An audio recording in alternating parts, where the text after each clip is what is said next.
여러분, 이 사진 속 남성이 몇 살처럼 보이시나요? 곧 환갑이라면 믿으시겠어요? 이 사람의 이름은 추안도 탄으로 싱가포르의 모델 겸 사진 작가입니다. 나이는 66년생, 올해 만 나이로 57세라고 해요. 에이, 그건 모델이니까 그런 거지. 저 사람은 타고난 거야. 라고 생각하셨나요? 물론 타고난 것도 있겠지만 저 상태를 유지하기 위해 그만큼 노력도 많이 했을 겁니다.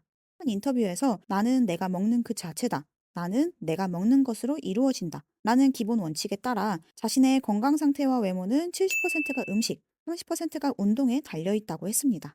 그만큼 어떤 걸 먹느냐가 중요하다는 거죠. 그럼 이 추안도 타는 뭘 먹었을까요? 그가 매일 아침마다 먹는 것이 있다고 하는데요. 바로 계란입니다. 하루에 완숙으로 삶은 계란 6개를 먹는다고 하는데요. 그래서 오늘은 계란에 대해서 샅샅이 파헤쳐 보려고 합니다. 오늘 이 영상을 보시면 계란과 궁합이 좋은 음식 3가지와 궁합이 좋지 않은 음식, 그리고 계란을 어떻게 먹어야 좀 더 효과적으로 먹을 수 있는지, 마지막으로 계란 고르는 방법과 보관법까지 전부 다 알게 되실 거예요. 그럼 건강 메시지 시작하겠습니다. 계란과 같이 먹으면 좋은 음식 첫 번째는 감자입니다. 계란과 감자? 뭔가 목이 맥힐 것 같지 않으신가요? 그런데 이 계란과 감자를 함께 먹으면 서로 부족한 영양소를 보충할 수 있어 아침 식사로 좋은 궁합을 자랑한다고 합니다. 아침 식사에서 가장 중요한 건 뭐죠? 네, 공복에 위를 자극하지 않는 부담 없는 음식이어야 하는데요. 감자의 녹말 성분이 코팅 역할을 해서 위를 보호해 주기 때문에 위염증이나 위궤양 증상 완화에도 도움을 준다고 합니다.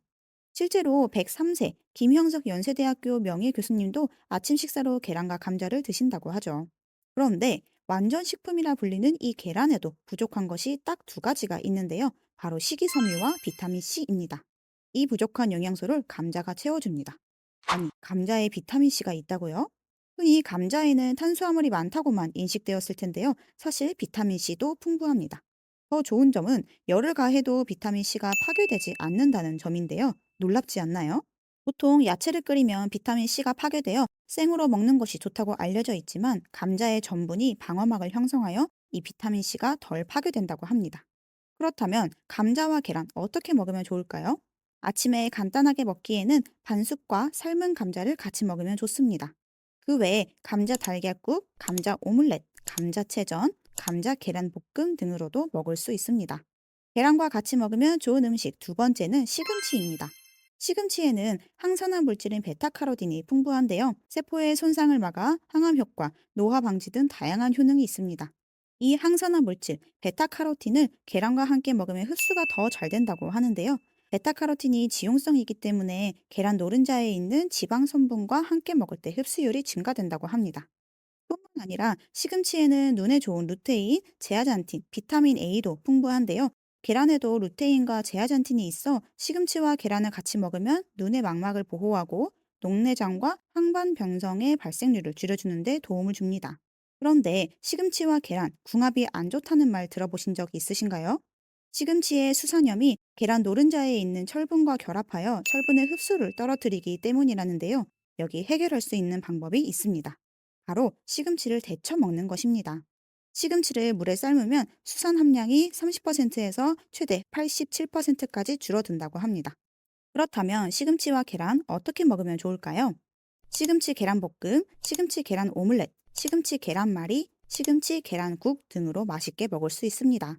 계란과 같이 먹으면 좋은 음식 3번째는 두부입니다. 두부에는 식물성 단백질이 풍부한데요. 이 두부를 동물성 단백질은 계란과 같이 먹으면 단백질 흡수율이 올라간다고 합니다. 게다가 두부에 있는 단백질과 계란에 있는 비오틴이 모발을 만드는 데 필요한 재료들이기 때문에 이 둘의 궁합이 탈모에도 좋다고 하는데요. 더 자세한 내용을 알고 싶으시면 제 지난 영상을 참고해 주시기 바랍니다. 그런데 계란과 콩을 같이 먹으면 안 좋다라는 얘기 들어보신 적 있으실 거예요. 그럼 콩으로 만든 두부, 두유도 안 좋고 콩국수 위에 삶은 달걀도 먹으면 안 되나? 라는 생각이 드실 텐데요. 그건 사실이 아닙니다.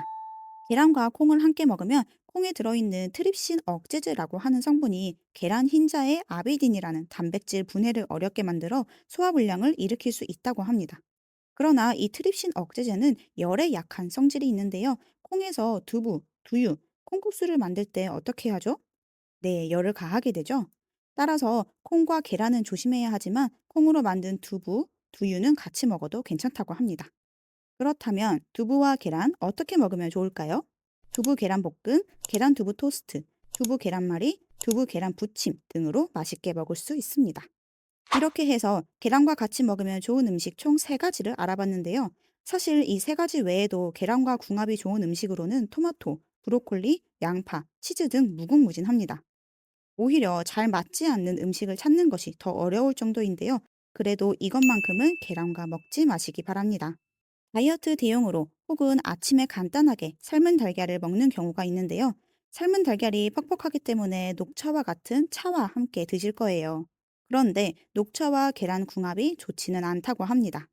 왜냐하면 녹차와 홍차와 같은 차 종류에는 탄닌산이라는 성분이 풍부하기 때문입니다. 이게 녹차를 마실 때 약간 씁쓸한 맛이 나는 이유인데요. 이 탄닌산과 계란의 단백질이 만나게 되면 어떻게 될까요? 서로 결합하게 되어 단백질 분해를 어렵게 하고 소화를 방해하여 심하면 변비를 유발할 수도 있다고 합니다. 또한 탄닌산이 계란 노른자의 철분과 결합해 철분 흡수를 방해한다고 하는데요. 물론 철분을 다른 음식으로도 보충하기 때문에 달걀과 함께 곁들이는 차 한 잔으로 철분이 결핍되지는 않겠지만 음식을 골고루 섭취하지 않고 다이어트 한답시고 계란 위주로만 먹는다든지 혹은 철분이 부족해서 생기는 이런 증상이 나타난다면 주의를 해야 합니다. 어지럽거나 두통 혹은 피로감을 자주 느끼거나 얼굴이나 혀에 핏기 없이 창백하다든지 손톱이 약해지고 오목하게 변하거나 세로줄이 생긴다든지 머리카락이 많이 빠지거나 숨이 쉽게 차는 등 이런 증상들이 있다면 철분이 부족한 상황으로 계란과 차를 같이 마시지 않는 것이 좋겠습니다. 그럼 어떤 걸 마시는 것이 좋을까요? 만일 차 중에서 고르셔야 한다면 탄닌산도 없고 카페인도 없는 캐모마일 차를 추천드립니다. 루이보스 차도 카페인이 전혀 없고 탄닌도 매우 적은 양을 함유하고 있어 계란과 같이 먹기 좋습니다. 만일 차를 그렇게 좋아하지 않는다면 귤도 좋은데요. 귤에 있는 상큼한 과즙이 삶은 달걀의 퍽퍽함을 없애줍니다. 게다가 계란에 없는 비타민C를 귤이 채워주기도 하고요. 비타민C는 면역력을 높이고 세포가 산화되는 노화 과정을 늦추는 중요한 영양소 중 하나입니다. 앞에서 이 모델이 삶은 달걀을 매일 먹었다고 하는데요. 삶은 달걀은 퍽퍽하고 특유의 냄새도 있고 그래서 먹기가 좀 힘드신 분 계시지 않나요? 여러분은 달걀을 어떻게 해 드시는 걸 좋아하시나요? 달걀을 먹는 방법에는 날달걀, 삶은 달걀, 구운 달걀, 계란 프라이, 계란찜, 스크램블, 술안, 오믈렛 등 정말 다양합니다. 왠지 삶은 달걀이 몸에 좋아 보이긴 하는데 그걸 매일 먹을 자신은 없고 사실 저는 계란 후라이를 제일 좋아합니다. 그럼 만일 계란 후라이로 먹게 되면 영양소에 큰 차이가 있을까요? 잠깐 그 전에 구독과 좋아요 한 번씩 눌러주시면 저에게 큰 힘이 됩니다. 국가표준식품 성분표에 따르면 일단 칼로리는 삶은 달걀은 145kcal, 달걀 프라이는 206kcal로 확실히 기름을 두른 달걀 프라이가 높습니다. 만일 다이어트를 할 목적으로 계란을 섭취한다면 삶은 달걀이 더 좋겠네요. 두 번째 단백질은 삶은 달걀은 13.49g, 계란 프라이는 15.12g으로 1.63g밖에 차이가 안 납니다. 단백질 섭취를 위한 목적으로는 삶은 달걀을 먹든 계란 프라이를 먹든 큰 차이가 없겠습니다. 참고로 하루 단백질 권장 섭취량은 보건복지부 한국인 영양소 섭취 기준에 따르면 남자는 하루에 60g, 여자는 50g입니다. 세 번째, 지방은 삶은 달걀은 8.69g, 계란 프라이는 13.46g으로 확실히 기름을 사용하기에 계란 프라이 지방이 더 많습니다. 그러나 좀 더 자세히 볼까요? 흔히 몸에 안 좋다는 포화지방산은 1g밖에 차이가 안 나지만 몸에 좋다는 불포화지방산은 그거의 4배인 4.13g이 계란 프라이에 더 많습니다. 즉, 지방이 계란 프라이에 많은 건 사실이지만 그 지방이 다 나쁜 건 아니라는 거죠.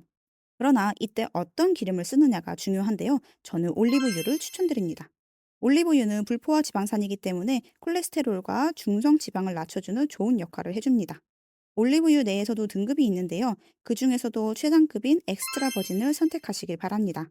엑스트라 버진은 저온에서 열을 가하지 않고 기름을 추출하기 때문에 영양 성분을 온전히 보존할 수 있고 산패율이 낮습니다.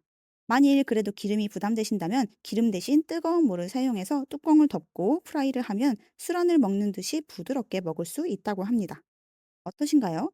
여러분은 삶은 달걀을 드실 건가요? 아니면 계란 프라이를 드실 건가요? 단백질, 비타민, 미네랄 등 영양학적인 면에서 본다면 굳이 삶은 달걀을 고집할 필요는 없겠지만 아무래도 칼로리와 지방이 부담되신다면 삶은 달걀을 주로 드시고 지겨워질 때쯤 계란 프라이를 드시는 걸 추천드립니다. 자, 그렇다면 이렇게 몸에 좋은 계란, 처음에 살 때부터 잘 골라야 하는데요. 어떤 계란을 골라야 할까요? 1초 만에 판단할 수 있는 방법이 있습니다. 여러분, 지금 집에 계란 있으시죠? 계란 껍데기에 숫자와 알파벳이 적혀 있는데요. 혹시 끝자리가 어떻게 되세요? 1번, 4번? 이 1번과 4번 사이에는 엄청난 차이가 있는데요. 어느 것이 좋은 걸까요? 이 번호는 사육 환경을 나타내는 번호입니다. 흔히 우리가 아는 양계장에서 기른 닭이 낳은 알을 4번이라고 합니다. 지나치게 밀집된 공간에서 사육하다 보니 닭이 움직이지 못하고 전염병이라도 생기면 순식간에 퍼져나갑니다. 그래서 나온 게 3번 계란, 4번보다는 조금 개선된 케이지인데요. 공간만 조금 넓어졌다 뿐이지 여전히 닭들은 평생을 케이지에 갇혀 살기 때문에 큰 차이는 없습니다. 자, 그 다음 2번. 여기부터는 환경이 확 바뀝니다. 2번 계란부터 동물복지라는 말을 붙이고 닭들이 케이지에서 벗어나 축사에서 자유롭게 돌아다닐 수 있는 환경에서 자라게 됩니다. 그러나 사실 1번 정도 되어야 우리가 상상하는 그런 마당에서 자유롭게 뛰어다니는 닭을 만날 수 있습니다. 따라서 우리는 몇 번 계란을 골라야 할까요? 네, 1번을 골라야 합니다. 그런데 마트에 가면 이런 문구를 많이 보실 거예요. 1등급, 무항생제. 이런 문구를 보면 어떤 느낌이 드세요? 왠지 닭들을 자유방목했을 것 같지 않으신가요? 그런데 이렇게 써져 있어도 난각 번호가 4번, 기존 양계장에서 나온 계란인 경우도 있다고 합니다. 따라서 이런 문구에 속지 말고 꼭 반드시 난각 번호가 1번 혹은 2번인 것으로 고르시기 바랍니다. 그런데 여러분, 실제 마트에 가면 주로 몇 번 계란이 많나요? 1번, 2번 계란은 좀처럼 보기가 힘듭니다. 아니, 보인다고 해도 가격이 비싸서 부담이 되더라고요. 실제로 쿠팡에서 비교를 한번 해볼게요. 난각번호 4번은 가장 저렴한 가격으로 한 개당 265원입니다. 난각번호 2번은 한 개당 400원으로 갑자기 훅 비싸지고요. 난각번호 1번은 한 개당 547원으로 가장 비쌉니다. 계란은 우리 식탁에 매일 오르는 음식이기 때문에 그래서 더 부담이 가는 건 사실입니다. 사실 각자가 선택해야 되는 문제긴 하지만 저는 제가 먹는 음식에서만큼은 돈을 아끼고 있지 않습니다. 왜냐하면 건강이란 가치는 돈과 비교할 수 없다고 생각하기 때문입니다. 여러분도 그렇게 생각하시지 않나요? 따라서 조금 비싸더라도 최소 난각번호 2번 달걀을 선택하시길 추천드립니다. 자, 이렇게 좋은 달걀을 골랐으면 보관도 잘 해야 하는데요. 여러분은 계란을 어떻게 보관하시나요?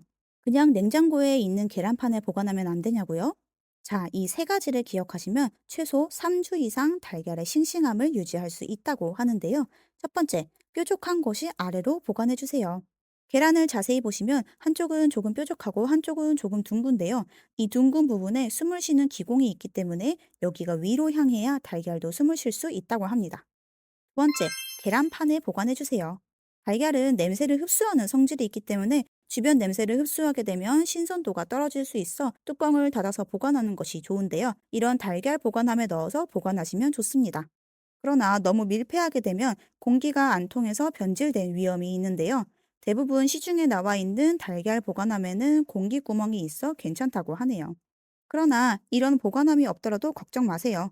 마트에서 사올 때 종이로 된 그 계란판 있죠? 그거 그냥 그대로 사용하셔도 됩니다. 필요한 크기만큼 잘라 마트에서 가져온 뚜껑 그대로 덮어서 보관해 주세요. 세 번째, 냉장고 가장 안쪽에 보관해 주세요. 보통 계란판이 냉장고 문에 달려 있어 손쉽게 꺼내곤 했는데요. 냉장고 문을 여닫을 때마다 온도 변화가 심해서 신선도가 떨어진다고 합니다. 어떠신가요? 원래도 계란이 좋은 걸 알았지만 오늘 알려드린 음식과 함께 먹으면 더 건강하고 맛있게 드실 수 있을 거예요. 마지막으로 짧게 요약하자면 계란과 감자, 시금치, 두부를 함께 드시면 더욱 좋고요. 계란과 녹차 대신 캐모마일차, 루이보스차 혹은 귤과 함께 드세요. 영양학적인 면에서는 삶은 달걀과 계란 후라이가 큰 차이가 없지만 칼로리 지방이 걱정이시라면 삶은 달걀로 드시고 계란 후라이를 할 때는 올리브유 엑스트라 버진을 사용해 주세요. 계란을 고를 때는 뒤에 끝번호가 1번 혹은 2번인 걸 골라주시고요. 계란을 보관할 때는 뾰족한 곳이 아래로 향하도록 계란판에 뚜껑을 덮어 냉장고 가장 안쪽에 보관해 주세요. 오늘 영상이 도움되셨다면 구독과 좋아요, 많은 분들과 공유도 해주시기 바랍니다. 항상 건강하고 행복하세요.